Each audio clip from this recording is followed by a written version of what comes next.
Olá! Nesse DVD você vai ver alguns caminhos possíveis. Que caminhos? Caminhos para chegar à elaboração de uma boa redação. Caminhos que tentam impedir que você caia em armadilhas, em adversidades, tudo aquilo que aparece na hora de produzir um texto. Vamos lá!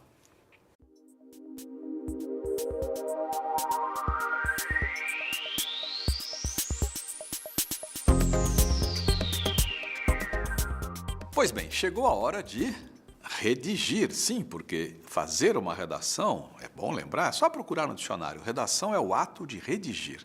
Então, fazer uma redação é redigir, é escrever. Primeira providência, você vai definir o gênero, não é? O gênero que muitas vezes já é definido por quem pede a você que escreva esse texto, por quem manda você escrever esse texto. Então, você precisa definir se é uma carta, se é um e-mail, se é um manual de instruções, o que você vai redigir e para quem você vai redigir, ou seja, qual será o seu leitor? Será um amigo? Será o presidente da empresa em que você trabalha? Será a banca examinadora do vestibular, do concurso público? Né? Em suma, é preciso sempre levar em conta essa relação inicial, né? O que eu vou escrever e para quem eu vou escrever. Claro que tudo isso para que eu faça a adequação da linguagem, né? Da terminologia, da temática e tudo mais, para que eu possa simplesmente acertar o alvo. Senão a coisa desanda. Você não deve esperar aqui uma receita prontinha para você produzir um bom texto. Não é assim que a coisa funciona, não. Não existe essa receita mágica. Existem indicações, noções importantes, importantíssimas, que vão ajudar você na hora de escrever, na hora de redigir. Eu vou dizer mais uma vez, antes de começar a escrever, antes de sentar para pegar lá o teclado, o computador e tal, seja à mão, seja no teclado, antes de começar o ato de escrever, é importante, é muito importante você pensar no tipo de comunicação escrita que vai ser feita e no tipo de receptor. Para isso é preciso planejar, né? Planejar. Eu vou escrever uma carta, eu vou escrever um relatório, eu vou escrever uma história, eu vou escrever uma tese, eu vou escrever sabe Deus o quê, para quem eu vou escrever. Eu estou, talvez, sendo repetitivo, mas é muito importante repetir isso para que você tenha sempre em mente isso antes de dar o pontapé inicial. Definiu isso, definiu qual é o gênero textual, definiu o leitor, né? O leitor vai determinar a escolha vocabular, o nível de aprofundamento do assunto. Uma coisa é você deixar um bilhete para um funcionário que vai fazer um serviço na sua casa, um serviço básico, simples. Outra coisa é você escrever um texto sobre uma questão muito séria, reforma agrária, analfabetismo, né? Para quem vai ser escrito isso? Como erradicar o analfabetismo? Como realizar de vez a reforma agrária? Como eliminar a violência no campo? Como fazer o Brasil distribuir renda? Em suma, se o tema é complicado, é difícil, o leitor, teoricamente, vai ser alguém preparado para entender isso. Aí eu vou escolher a linguagem a partir disso. Em suma, você sabe que deve fazer essa adequação. Sem essa adequação, já começamos mal. E eu não quero que você comece mal. Eu tenho certeza de que você já ouviu dizer que quem escreve bem é um grande leitor, ou seja, para escrever bem é preciso ler muito. Isso é verdade, realmente. Se eu não tenho conhecimento do assunto sobre o qual vou escrever, eu não tenho o que escrever. Mas cuidado, porque quem lê, de início, começa a se preparar para ser um grande leitor, né? Só ler não vai resolver o problema. Escrever, Drummond escreveu um livro chamado Amar se aprende amando. E a gente pode, né, trocar os verbos e dizer que nadar se aprende nadando. Você conhece alguém que tenha aprendido a nadar numa escola de natação em que não há piscina? Conhece esse caso histórico, antológico, genial? Já ouviu falar disso ou não? Né? Natação por teoria. Então, você faz assim, mas cadê a água? Né? Amar se aprende amando, nadar se aprende nadando e escrever se aprende, tchan, tchan, tchan, tchan, 3 chances, vamos lá. Escrever se aprende, alternativa A, escrevendo, alternativa B, escrevendo, alternativa C, escrevendo. Há quem não escreva uma linha e reclama da vida, diz, mas eu não consigo escrever, mas quanto você escreveu? Nada, é óbvio, né? Então, nadar se aprende nadando e escrever se aprende escrevendo. A bagagem que a gente adquire com a leitura vai ser fundamental para a gente ter o que dizer no texto. Seja uma dissertação, seja uma narração, quanto mais a gente lê, mais bagagem a gente tem e mais a gente conhece as técnicas adotadas por quem escreve bem. Então, se eu leio bons escritores, se eu leio bons textos jornalísticos, né, se eu leio, em suma, tudo de bom que eu posso ler, isso vai formar o meu tanque de combustível cultural e técnico. Eu vou aprender com essas pessoas que escrevem bem, que escreveram bem, que escrevem bem, mas eu preciso praticar. Se eu não praticar, eu vou ser o nadador da piscina seca. Conhece? Eu não conheço.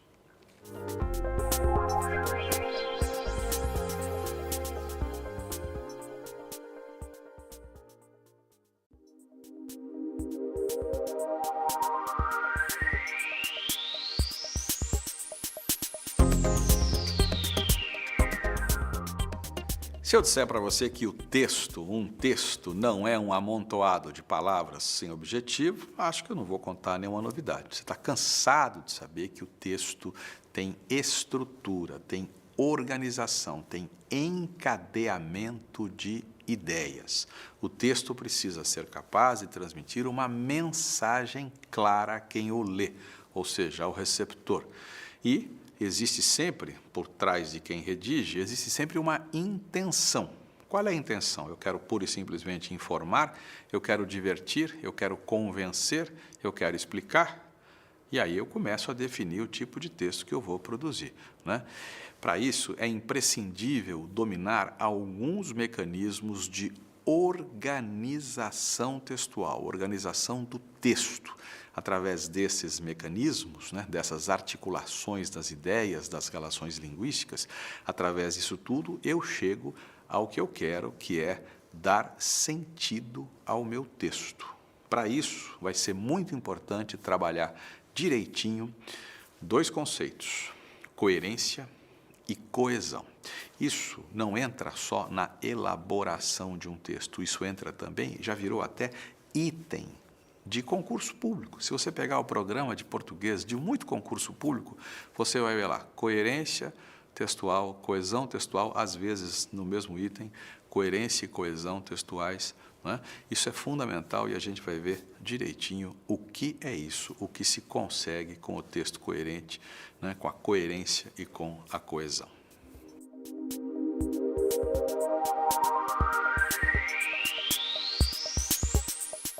Eu acho que você já ouviu alguém dizer, fulano é incoerente, não é? Fulano é incoerente, ou então, fulano é coerente, o comportamento dele é assim, assado, ele é sempre muito coerente. O que vem a ser uma pessoa coerente, o que vem a ser uma pessoa incoerente?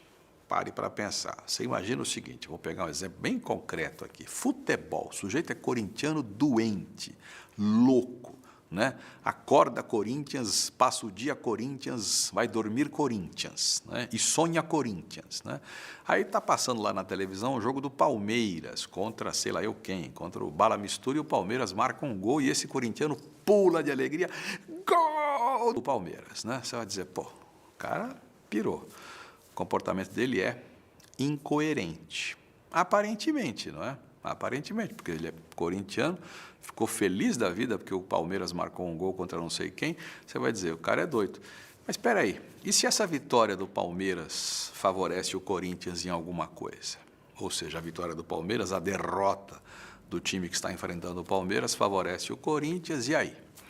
O comportamento dele é coerente ou incoerente? Percebeu? Né? Então, a coerência, para falar o português claro, é aquela coisa do tem a ver, não tem a ver. Se tem a ver, é coerente, se não tem a ver, é incoerente. Nesse sentido, acho que ficou o exemplo popular aqui, é bem fácil para você perceber. Quando você escreve um texto, você precisa ser coerente. Se você acabou de afirmar alguma coisa no seu texto, daqui a pouco você afirma uma que desmente aquela que você afirmou antes, você está sendo incoerente. O encadeamento tem que ser lógico. Não vale chutar. Não vale chutar, não pode chutar. Por isso, a coerência é fundamental. E essa coerência se dá, ou pode se dar, né, pelas palavras escolhidas, né, pelos conectivos que muitas vezes estabelecem. Eu ouço isso de vez em quando, né? Embora o time tenha jogado bem, venceu. Embora o time esteja jogando bem, né? Sei lá, alguma coisa que seja positiva. Ora bolas, embora o time esteja jogando bem, para que faça sentido isso, eu preciso, embora o time tenha jogado bem, perdeu. Aí parece, né, que a coisa se combina melhor, parece que há um pouco mais de coerência nisso. Mas eu volto ao ponto inicial. O que aparentemente é incoerente pode ser coerente. Você quer ver? Então, você imagina o seguinte, o time começa o campeonato, joga bem e perde. Segunda partida, segunda rodada, joga bem, perde. Terceira rodada, joga bem, perde. Quarta rodada, joga bem, vence. Aí você diz, embora tenha jogado bem, né, venceu. Né? Ou seja, o time jogou bem, mas venceu. Por quê? Aí nós temos a coerência, não com o jogo em si, mas com toda a história do campeonato. Até então tinha jogado bem e tinha perdido. Desta vez jogou bem, mas ganhou. O mas ganhou não se opõe a jogou bem. O mas ganhou se opõe ao passado, ao que aconteceu antes, e é coerente. Então, a coerência depende muito da circunstância, depende muito da situação, depende muito de como a coisa é trabalhada.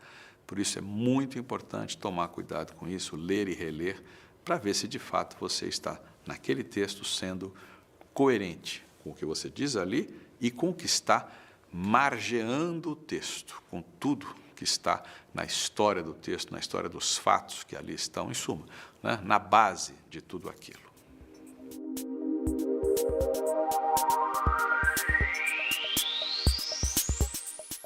Bem, o que é um texto argumentativo? O que é uma dissertação? É a defesa de um ponto de vista. Por incrível que pareça, muita gente que vai fazer uma prova dessas pergunta, mas eu tenho que defender meu ponto de vista, eu posso apresentar meu ponto de vista, mas é evidente que não só pode, como deve. Se o tema do texto é dissertativo, ou seja, se quem mandou você redigir, quem pediu que você redigisse, quer a sua posição a respeito de alguma coisa, é preciso que você expresse o seu pensamento a respeito desse problema, desse tema. E aí você vai apresentar argumentos para defender a posição A, a posição B. E esses argumentos têm que ser coerentes. A coerência argumentativa depende da harmonia entre a tese defendida e aquilo que você expõe como argumento. Além disso, a conclusão. Muita gente consegue escrever a respeito de um tema, vai, a gente pensa que a conclusão vai ser X. Daqui a pouco a gente lê e diz, portanto, o sujeito diz lá, portanto, Y. Como assim? Você trabalhou todo o texto para mostrar que a solução, na sua visão, é X, você conclui que a solução é Y. Existe incoerência entre a argumentação e a tese defendida, o desfecho, a conclusão que se apresenta. É preciso tomar muito cuidado com o chute argumentativo. Isso é muito grave. Por exemplo, agora em tempos de internet, né, o sujeito usa lá um argumento, quer usar o chamado argumento de autoridade, que é muito importante, ele cita alguém importante na área, né, e esse alguém importante na área teria dito tal coisa a respeito do tema. Só que, na verdade, o sujeito que escreve o texto ouviu, né, de orelhada, não sabe se é verdade, se o sujeito disse, não disse aquilo, leu num desses textos que correm pela internet, né, falsos até mais não poder, e apresenta aquilo como argumento de autoridade para defender ou para comprovar que a tese que ele defende tem fundamento. Vai entrar pelo cano. O examinador não é bobo. O examinador vai checar. Já leu, vai ler. Esse chute na argumentação é furado. Outra coisa, apostar em teses suspeitas. Um exemplo bem claro, pena de morte. Vira e mexe, isso é tema de redação. Pena de morte. Né? Aí o sujeito escreve lá defendendo a adoção da pena de morte e diz que ela reduz a criminalidade. Né? A pena de morte reduz a criminalidade. Todos os estudos sociológicos a respeito do tema provam, por A mais B, que a pena de morte não reduz a criminalidade. Isso não é chute, isso é dado. Isso é dado. Então, você quer defender a pena de morte? Defenda, mas não use esse argumento, porque você vai simplesmente ser incoerente. É só ler um pouquinho desses trabalhos para você ver que, em geral, quando se adota a pena de morte, num primeiro momento, por incrível que pareça, há um aumento da taxa de criminalidade e depois uma estabilização nos níveis anteriores. Então, não funciona. É o tipo do argumento que se usa para, né? Vou chutar aqui, vou dizer, eu acho, mas é coerente com a realidade? Não é coerente. Os estudos provam que não é assim.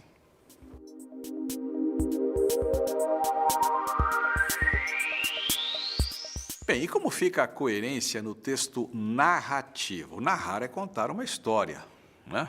Narrar é contar um fato, é relatar um fato. No texto narrativo existem personagens, não é? Existe a interação entre os personagens ou as personagens, tanto faz, não é? Existe o tempo que pode ser de verdade mesmo, o tempo cronológico ou o tempo psicológico. Existe o espaço, o ambiente em que se dão as cenas, não é? Existe tudo isso. E a gente pode comparar a questão da coerência no texto narrativo, pode comparar um pouquinho com aquela coisa que é comum no cinema, na televisão, a chamada continuidade. Sabe o que é continuidade? Você vê lá novela, né? Então está lá, pum, acaba o capítulo, né? Preste bastante atenção. No dia seguinte, né, está lá novo capítulo da novela. De repente, sem mais nem menos, a cena continua, mas o fulano que estava com chapéu não está mais com chapéu, né? Na mesma cena. Né? Porque aquilo foi gravado no dia seguinte e o continuista se esqueceu de anotar direitinho e o fulano estava de chapéu, não está mais de chapéu. Né? Ou estava de camisa branca, agora com a camisa bege, por aí vai. Né? Você fala, pô, né? Isso porque é uma história, ficção e tal. Quando você conta um fato, quando você narra, você precisa tomar cuidado com todos esses detalhes. Né? A coerência no texto narrativo vai depender justamente disso, da possibilidade, da capacidade que você tem de se prender à chamada verossimilhança, né? Aquilo que realmente precisa ser encadeado para que as coisas tenham sentido. Você não pode dizer, por exemplo, né, que eu me lembro muito bem desse caso, uma vez na televisão, uma entrevista com alguém que se dizia vítima de um maníaco que telefonava para a casa dessa pessoa. Né? Faz tempo isso. Né? Aí, e nem existia o tal do Bina nessa época. Né? Então, eu me lembro do jornalista perguntando a essa pessoa, mas como é que você sabe que era fulano que ligava para você para dizer essas coisas? E aí essa pessoa disse assim, quando ele ligava para mim, depois da milésima vez, eu desligava e ligava para a casa dele, estava ocupado. Isso é simplesmente impossível, porque se eu ligar para a sua casa, você não consegue desligar de jeito nenhum. Se eu ligar de um fixo para a sua casa, para um fixo, quem desliga sou eu, não é você. Então, o que você está contando não cola. Qualquer policial com 3 neurônios funcionando vai perceber que você está mentindo, que a sua história não cola, que o que você disse que fez não dá para fazer, pura e simplesmente. Então, quando você conta uma história, você não pode também exagerar, né, nessa inverossimilhança, porque senão não funciona. Dizer que tal coisa aconteceu numa praia do Afeganistão, né, é pouco provável, ou numa praia de Minas Gerais. Né? A praia de Minas Gerais está para existir, não existe. Né? O mineiro, Minas, não tem praia. O Afeganistão também não tem praia, não tem litoral. Portanto, tome cuidado para não sair dizendo bobagem no texto narrativo, contar uma história que, de tão recheada de coisas inverossímeis, acaba fazendo, né, o leitor perder o gás.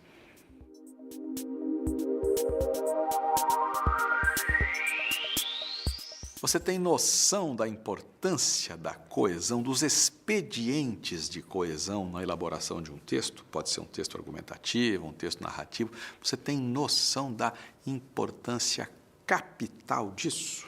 Pois é, a coesão é fundamental, você vai ver aqui pelos comentários que eu vou fazer. Mas, em suma, num texto em que há coesão, ou melhor, um texto em que há coesão pode ser chamado de texto coeso ou coeso. Você vai estranhar a pergunta, né?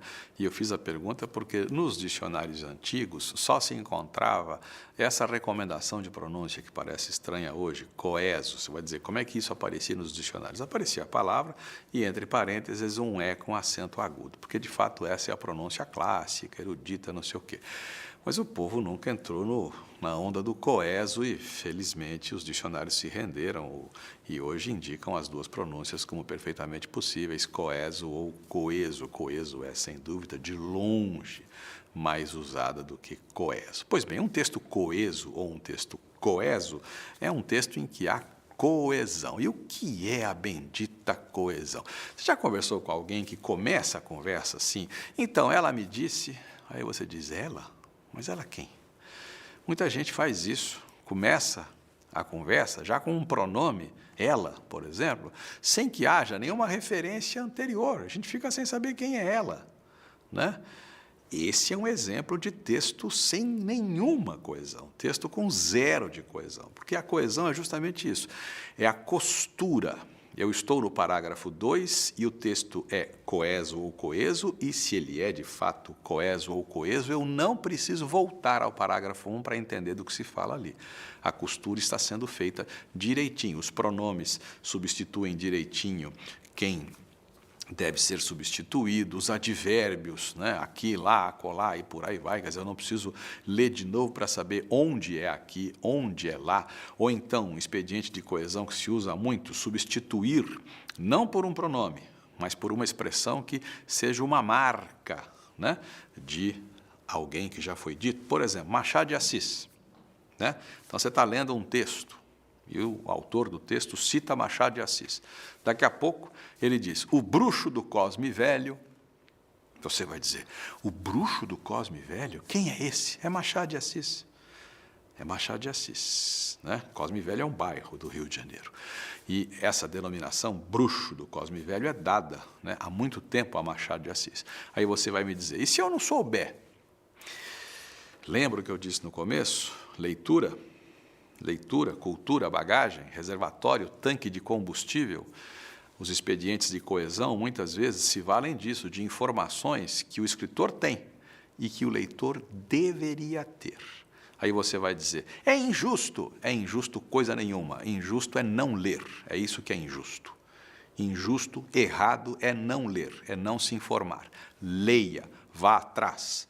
Está lendo lá, o sujeito escreveu, Machado de Assis, não sei o que e tal, o bruxo do... Não sabe? Nenhum problema, ninguém é obrigado a saber. Vá atrás. Não passe batido por um expediente de coesão usado num texto desse tipo. E faça disso um tanque, uma reserva, para você também usar. E aí o examinador que for ler seu texto, que se vire, que se dane, ele que vá atrás, ele que cumpra o papel dele. E você cumpra direito, hein? Porque não adianta você fazer referência, usar esses expedientes, né? Fazer referência e, né? Está dizendo bobagem, não pode. A frase que você usa, a informação que você usa, tudo isso tem que ser checado, tem que ser consciente.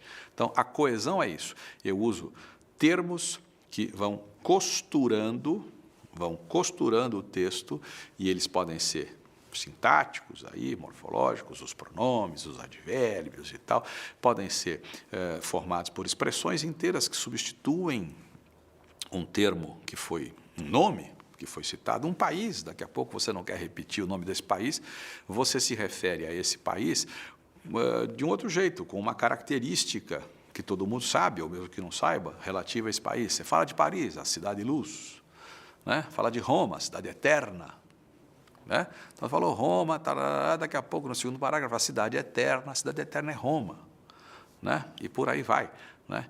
São expedientes de coesão que vão costurando o texto, agregando informação, muitas vezes, né?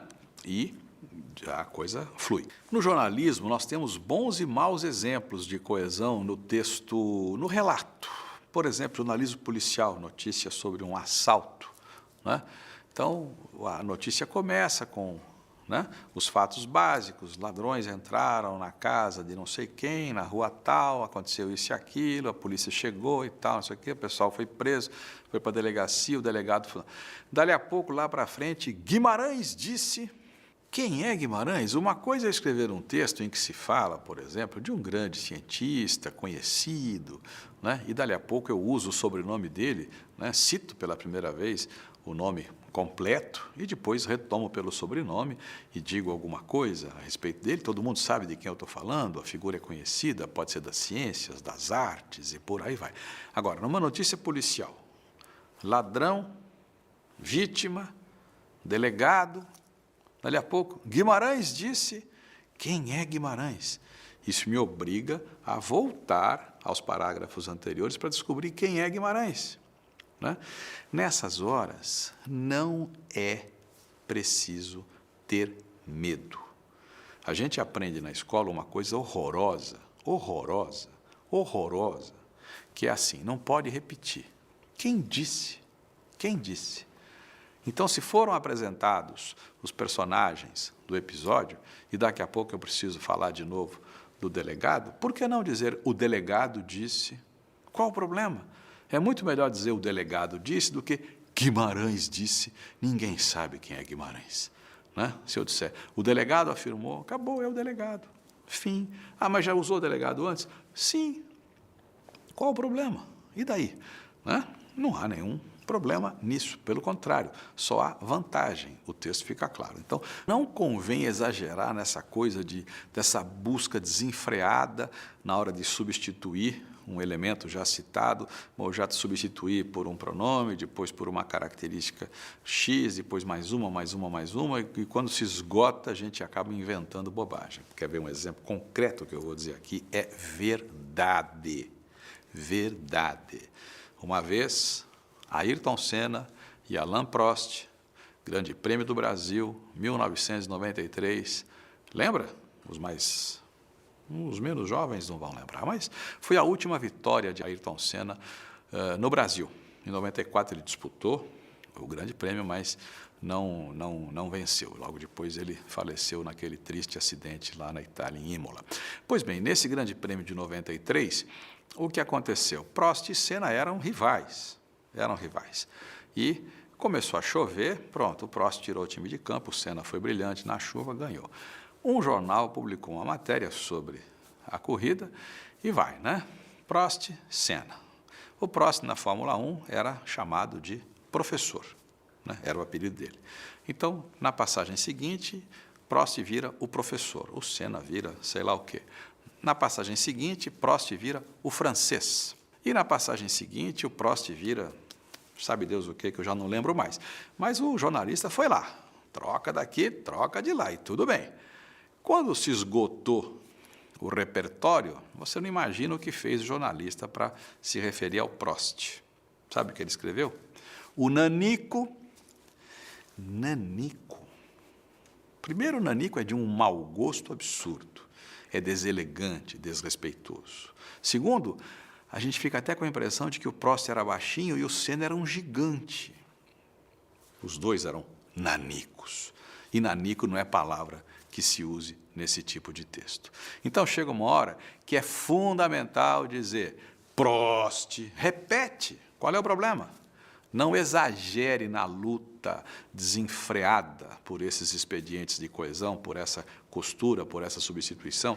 Pois então, os expedientes de coesão podem sim ser enriquecedores. Quanto mais informação eu agrego, ótimo. Então, se eu substituo, né, um termo que já foi citado por uma expressão que acrescenta uma informação, ótimo. Eu só não posso exagerar nisso e fazer disso uma obstinação, senão a coisa realmente pode chegar ao ridículo.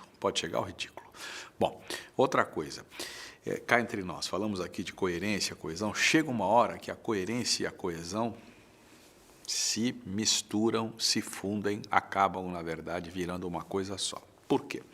Quando eu uso um conectivo, uma conjunção, Quando eu uso, por exemplo, o porquê, né?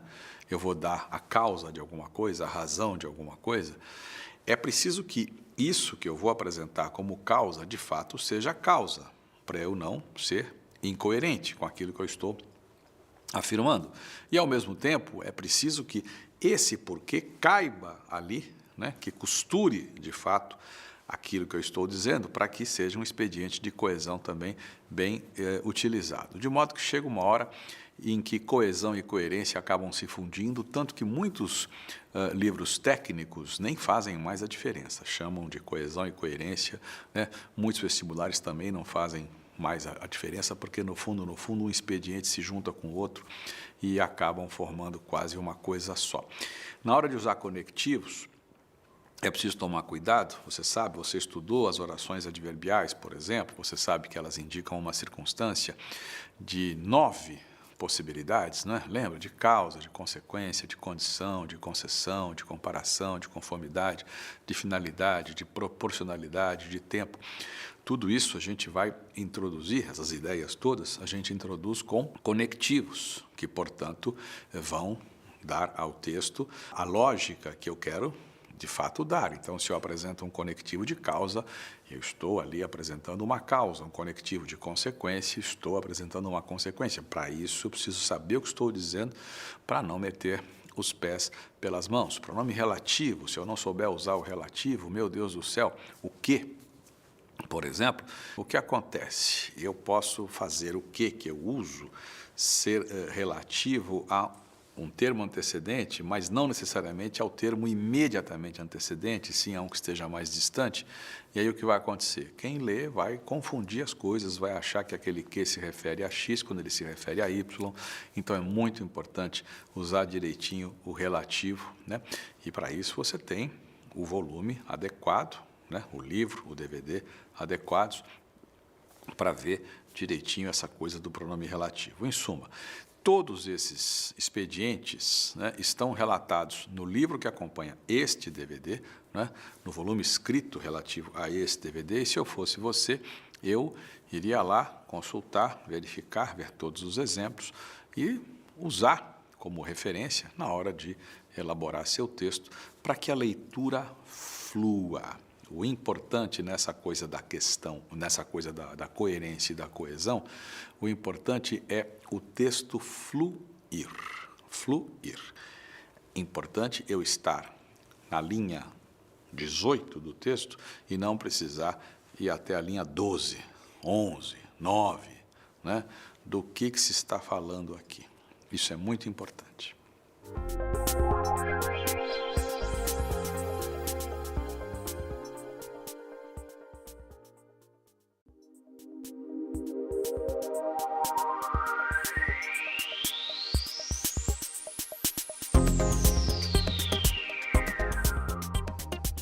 Pois bem, na escola você certamente deve ter ouvido falar de narração, descrição, dissertação. Todo mundo ouviu falar desses 3 tipos, né? Faça uma narração, faça uma descrição, faça uma dissertação. E aí muita gente acha que dissertação é dissertação. Ai de quem puser qualquer toque descritivo ou narrativo. Narração é narração. Ai de quem... Não, a coisa não funciona assim. Não funciona assim, de jeito nenhum. Dissertar é defender um ponto de vista, é defender uma tese. Narrar é contar um fato. Descrever é dar os detalhes, né? Grosso modo, é isso. A gente pode até pensar, e a gente vai fazer isso aqui, a gente pode pensar em aumentar um pouco essa lista, em vez de 3, ficar com 4 tipos. A gente pode pegar a descrição, a narração, a dissertação, ou seja, o texto argumentativo, porque dissertar é defender uma tese, para defender uma tese eu preciso ter argumentos, né? Então, o texto dissertativo, argumentativo e tal, e posso pensar também no texto explicativo. Pois bem, de certo modo eu já disse aqui o que é uma narração, mas vamos lá. Narrar é contar um fato. Para que haja uma narração é preciso que haja esse fato, esse episódio. É preciso que haja personagens, interação entre personagens, enredo, trama, aquilo que vai, né, ser o foco da história, né? O que a gente vai relatar, o que opõe A a B, e aí a gente fala em protagonista, antagonista e por aí vai. O tempo que pode ser cronológico ou psicológico, existe o ambiente ou os ambientes, né, em que se dão as cenas todas, e isso vai causar, claro, vai gerar a possibilidade de se escrever uma narração. Pois então, dentro do texto narrativo pode haver o elemento descritivo, aliás, não pode, eu quase digo que deve, porque é impossível um texto narrativo em que não haja, por exemplo, a característica da personagem, característica física, característica psicológica, característica do espaço, do ambiente, tudo isso é elemento descritivo. Aí você vai dizer para mim, mas o texto totalmente descritivo, todinho descritivo, não existe? Pode até existir se você, por exemplo, fizer uma vistoria num apartamento que vai ser entregue, ou que foi entregue, né, vai ser entregue a um locatário, ou que o locatário acabou de deixar e vai devolver e tal. Vai lá o fiscal, vai lá o inspetor da imobiliária fazer uma inspeção, uma verificação. Então ele diz, as paredes estão sujas, né, buracos, não sei o quê. Isso é descrição. Texto puramente descritivo acaba se limitando a esse tipo de situação. Na verdade, a descrição funciona como elemento fundamental na narração, justamente porque quando o escritor é hábil, ele se vale dos elementos descritivos para pintar a personagem, pintar o lugar e, com tudo isso, já criar todo o ambiente da história que é contada. Bom, então você sabe que a narração comporta a descrição, praticamente exige a descrição é fundamental para que se pintem todas as características físicas, psicológicas e tal. E o narrador? Porque se existe uma narração, existe quem narra, não é? Quem narra é o narrador pode ser personagem? Claro que pode. Né? Muitas vezes é personagem. Você, quando conta algo que aconteceu com você no seu dia a dia, você é o narrador. Né? E, nesse caso, quando o narrador é personagem, normalmente o texto é escrito na primeira pessoa, não é? Eu. Quando o narrador não é personagem, normalmente o texto é escrito na terceira pessoa. Não é? Então, esse é um detalhe que precisa ser levado em conta. Bom, o texto dissertativo, o texto argumentativo, você já viu aqui um pouquinho, você sabe, dissertar é defender uma tese, defender um ponto de vista, para isso eu preciso de argumentos. Eu não tenho a intenção, quando escrevo uma dissertação, não tenho propriamente a intenção de convencer você a se bandear para o meu lado. Não é isso, não. De jeito nenhum. Né? A ideia é convencer você de que a minha tese tem razão de ser. Eu tenho argumentos para ter a tese que tenho, para defender a posição que defendo. Né? É só isso. E se a minha tese for defendida de maneira consistente, com argumentos consistentes, pronto, ela tem começo, meio e fim, ela se sustenta, né? E você não vai dizer que eu tirei os argumentos do nada, do além. Você pode até não concordar, é perfeitamente possível, né? Mas você pode perfeitamente perceber que a minha sustentação faz sentido e por aí vai. Dissertar é isso, é defender um ponto de vista, é tentar convencer de que a tese se sustenta. Um belo exercício para a dissertação é fazer a troca. É muito importante isso. O tema é X, qualquer que seja. Você tem determinada posição a respeito desse tema. Né? Você é contra, você é a favor. Sabe o que você faz? Tente pensar com a cabeça do outro. Né? Eu sou contra, mas se eu fosse a favor, por que eu seria a favor? Como eu seria a favor? Que argumentos eu poderia levantar para ser a favor? Né? É muito interessante isso, isso é um exercício impressionante, porque faz a gente enxergar a coisa nos dois lados. Né? Porque todo tema desse tipo sugere dois lados, né? A ou B, sim ou não, contra ou a favor. Aí muita gente confunde isso e acha que dissertar é ficar no muro, é apresentar os dois lados e terminar dizendo assim, como se vê, eu cá estou no muro e tal. Não, não é por aí, de jeito nenhum. Né?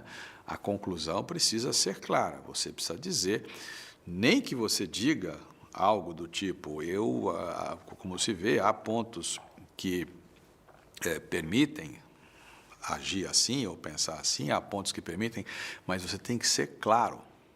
A Folha de São Paulo faz uma coisa na sua página 3, Tendências Debates, uma coisa interessante, não é sempre, mas de vez em quando aparece lá uma pergunta, né? 3 pessoas escrevem. Uma pessoa diz sim, a outra pessoa diz não, a outra pessoa diz em termos. Essa pessoa que diz em termos, ela acha que há pontos positivos e há pontos negativos. Ela não foge da raia, não, ela apresenta. Ela diz por quê. Ela argumenta. Né? Dissertar é defender um ponto de vista e esse ponto de vista tem que ficar claro, mesmo que a gente não consiga fechar. A gente tem que ser honesto e dizer, dá para apresentar este ponto a favor, dá para apresentar este ponto contra. O ideal, claro, é que a gente sempre tenha uma posição final definida, né, clara, esclarecida, sustentada, né, com argumentos concretos. Texto escrito na língua culta. Dissertar não é narrar. Narrar é contar uma história. Quando a gente conta uma história, a gente pode até se valer de determinadas liberdades da linguagem, colocar na boca do personagem uma linguagem que representa aquilo que efetivamente ele diz no dia a dia, é outra história. Quando eu disserto, quando eu argumento no texto dissertativo, no texto argumentativo, língua padrão, língua formal, português padrão. Aí não há escolha. A linguagem faz parte da forma e a forma faz parte do conteúdo, da apresentação desse conteúdo. É muito importante lembrar isso. E o texto explicativo? O que vem a ser um texto explicativo? Como o nome já diz, ele explica. Se você pegar um texto, um livro didático, por exemplo, né, um livro sobre geografia, que vai dizer como é o relevo do Brasil na região A, na região B, na região C. Ali o autor do texto vai explicar, né? Ele vai explicar. Não dá para confundir o texto argumentativo, o texto dissertativo com o texto explicativo, né?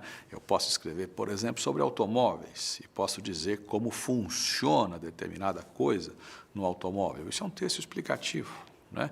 Eu vou apresentar a você a coisa em si, como ela é, como ela funciona, né? Eu vou explicar. Aí terei, então, o tal do texto explicativo.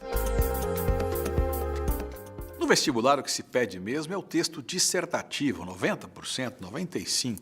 Algumas instituições pedem o texto narrativo, muitas vezes como uma das opções. É muito difícil o vestibular que dá só uma proposta, narração. Não. Em geral, ou quando é uma proposta só, é dissertação. E, às vezes, mais de uma proposta, e aí sim entra a possibilidade do texto narrativo. Mas não se esqueça de que você tem que trabalhar os outros conceitos, né, para poder enriquecer. A narração sem a descrição não funciona, né? Não é assim que a coisa anda. É por aí.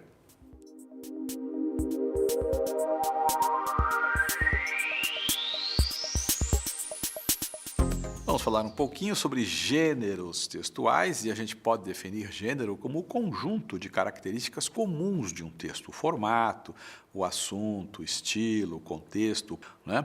Em suma, é por aí, né? O conceito de gênero textual muitas vezes está ligado a coisas do cotidiano. Para cada situação, nós usamos um gênero diferente, por exemplo, carta. Escreve, hoje em dia, acho que o pessoal não escreve mais carta, não, né? Acho que é e-mail, né? Notícia de jornal, a propaganda, a publicidade, uma receita de bolo, uma receita de frango, uma receita culinária, né? Um manifesto político, um conto de fadas, uma conversa telefônica, por exemplo, né?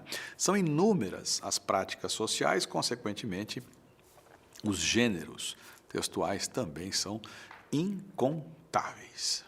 Pois é, nós vimos aqui os gêneros, né, e os tipos. Os tipos, aqueles 4, lembra? Eu falei em 3, depois em 4, narração, descrição, dissertação, os gêneros, a carta, o e-mail, a notícia, isso, aquilo outro.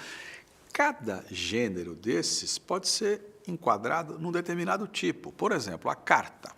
Eu posso contar uma história numa carta, escrevo para você uma carta e digo, estive em tal lugar, não sei o quê, não sei o quê, não sei o quê, e aí eu vou ter uma carta narrativa ou narrativo-descritiva, porque, como eu já disse aqui, é perfeitamente possível juntar as coisas, mas eu posso escrever uma carta para uma determinada autoridade, dizendo a essa autoridade que não tem cabimento tal coisa, que essa coisa tem que mudar e tem que mudar por causa disso, disso e disso.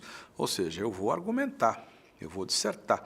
Então, vai ser uma carta com toda aquela característica de carta, com data, nome, não sei o que e tal, prezado senhor, excelência, e aí eu descasco o abacaxi. Não conto uma história, não. Eu peço, né? Eu apresento ali as razões pelas quais eu defendo o ponto de vista A, o ponto de vista B e por aí vai. Pois é, assim como é possível fazer uma carta para contar uma história ou para defender um ponto de vista, né, é possível fazer, falando agora especificamente da narração, né, narrar é contar uma história, lembra? Eu posso contar uma história na carta, eu posso escrever um romance, né, eu posso escrever um conto, uma novela, uma crônica, uma fábula, né? Posso fazer meu diário, uma notícia, alguma coisa que eu conte assim mais com o tom de piada, né? Ou seja, a narração pode apresentar todas essas formas. O que eu quero dizer aqui para você é que a gente não deve se amarrar de jeito nenhum, né? Eu posso narrar de mais de uma maneira e eu posso pegar uma mesma modalidade, citei aqui como exemplo a carta, e fazer dessa modalidade, da carta, por exemplo, um texto narrativo, um texto dissertativo, argumentativo e por aí vai. O que importa nisso tudo é, voltando lá ao ponto inicial, é eu saber o que eu vou escrever, para quem eu vou escrever, sobre o que eu vou escrever. Isso tudo é fundamental para eu, sim, adequar meu texto, a minha linguagem, né, a essa finalidade do ato comunicativo.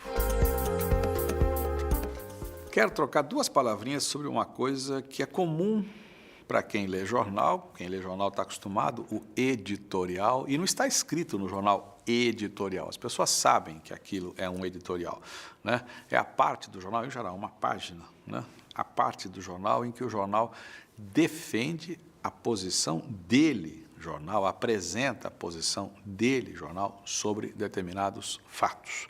Na Folha de São Paulo, por exemplo, é a página 2. No Jornal Estado de São Paulo é a página 3. Né? Não está escrito ali editorial, não está.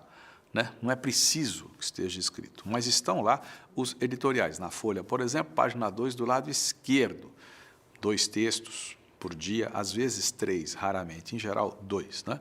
E um tema lá, um título para o texto, e aí vem a posição do jornal a respeito daquilo. Né? Como na televisão não é muito comum isso, né? Em geral, a emissora avisa, põe lá a palavra editorial na tela, né? E aí o apresentador do jornal lê um texto que foi redigido por alguém que representa os interesses, a opinião, a posição daquela emissora de TV. No rádio também acontece isso, mas é muito comum mesmo no jornal impresso, no jornal papel. E ali está lá, todo mundo sabe, o leitor habitual da Folha sabe onde estão os editoriais, o leitor habitual do Estadão sabe onde estão os editoriais do jornal O Globo, do Rio de Janeiro e de tantos outros jornais brasileiros que têm, sim, todo o santo dia os seus editoriais. É um texto de opinião, o editorial.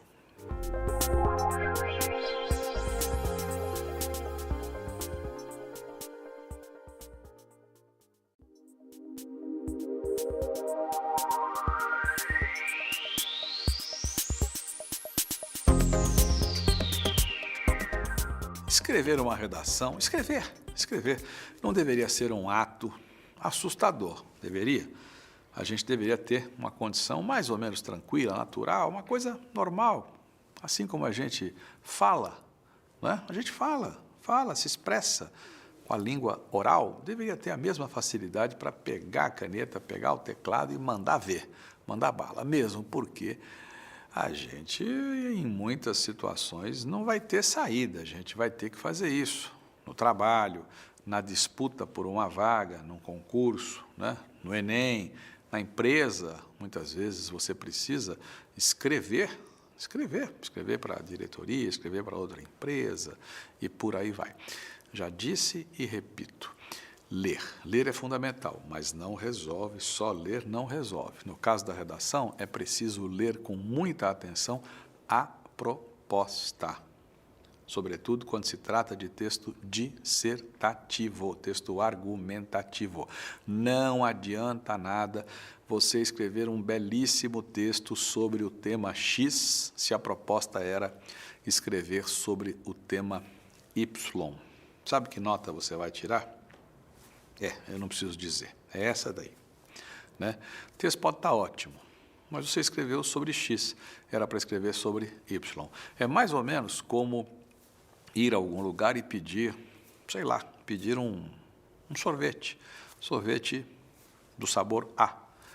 Vem o rapaz, a pessoa, a moça da sorveteria, entrega a você sorvete do sabor B. Ótimo, delicioso, mas você queria tomar o A. Não adianta nada. Você vai dizer, olha, sinto muito, por mais que ela diga, mas este sorvete do sabor B, o nosso sorvete B é uma delícia, né? Eu quero A, eu não quero B. Eu quero sorvete da fruta tal, não da fruta não tal. Né? Escrever um texto dissertativo, quando se escreve um texto dissertativo, é fundamental atacar o tema, atacar no sentido figurado, claro. Né? Fuja também das frases feitas, aqueles clichês, aquela coisa horrorosa, né? aquela frase que já foi dita por Deus e todo mundo, aquela coisa batida, gasta, né? Realmente gasta, já puída, sabe aquele tecido que já está rasgado ali? Muita gente usa essas expressões com tamanha intensidade que fica uma coisa, né? Repetitiva, chata. Não se esqueça, é preciso respeitar a norma culta, a grafia, a ortografia, concordância, regência, pontuação, letra legível. Pelo amor de Deus, o examinador não é filho direto de Champollion. Sabe quem foi Champollion? Aquele que decifrou a pedra de Roseta. O examinador é um ser humano mortal, normal, como você. Né? Ele fica... cheio, é isso mesmo. Se você escrever com letra horrorosa, vai explodir. Não há paciência que aguente. Né? Leia, escreva com clareza, escreva bem, reflita, releia. É muito importante reler. Quando reler, tente reler como se você não fosse o autor do texto. Isso é muito importante, muito importante. Tente ver o texto com outros olhos. Eu entenderia esse texto se eu não fosse o autor dele? Essa é uma posição muito interessante. Se você seguir esses conselhos, acho que vai dar certo. Acho que vai dar certo.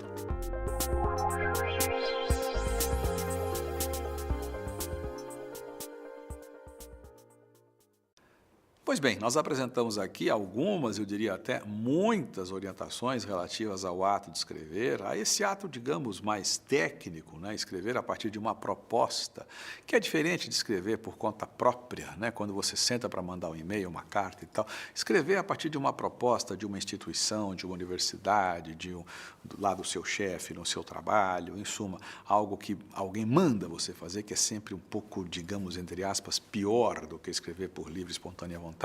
Então, você tem lá que seguir determinadas normas e tal. Espero que você tenha visto tudo isso com muito cuidado e, claro, se for preciso, que você volte, veja este DVD, sabe Deus quantas vezes, vá para o livro, vá para o DVD, vá para o livro, faça, né, a ponte. O livro, claro, é sempre, entre aspas, maior que o DVD. Existem lá detalhes que eu acabo não comentando aqui, por isso é importante ler o livro, né, ler todas as informações escritas, prestar atenção, tirar bom proveito e seguir adiante.